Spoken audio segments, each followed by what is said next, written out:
Maraming salamat po, Panginoon. Pagpalain mo bawat isa sa pangalan ng Panginoong Jesus. Lahat tayo magsabi na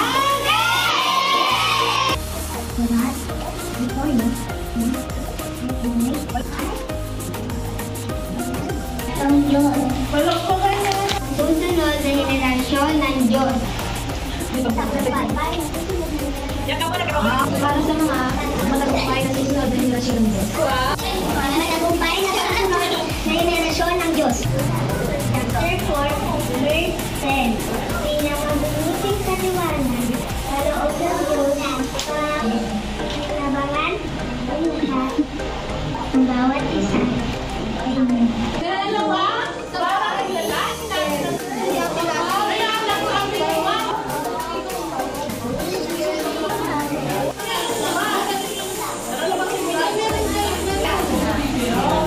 Naunawaan, maliit man o malaki ang inyong ginawa.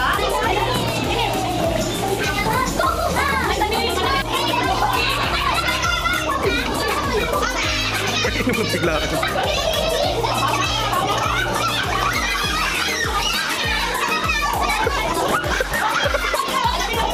Sabay sa manda.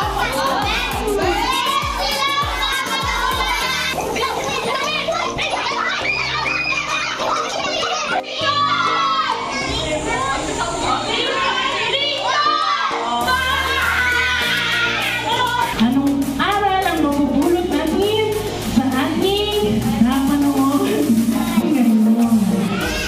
Una, kailangan sumunod tayo. Saan? Pangalawa, ano yung dapat natin gawin sa ating kapwa? So, ano-ano ang mga ginawa ni Balay ni Jesus? Magaling na may sakit. Magpagaling ng may sakit. Very good. Tigil na ang ulan. Pagtigil ng ulan, pinatigil niya yung Bagyo. baha. Opo, yung bagyo. Very good. Tulungan ni Jesus nyo. Ang mga tao. Ang mga tao, ang mga disipulo. Very good. Hi, ang mga patay. Very good. Hugasan ang paa ng alagad. Hugasan niya ang mga paan ng mga alagad ni Jesus. O, last na question. Bakit siya nagugas ng paa? Bakit niya hinugasan ng paa ng mga alagad? O, bakit? Anong nangyayari dyan? Tama naman, baka na maputik na eh. Maputik. Opo.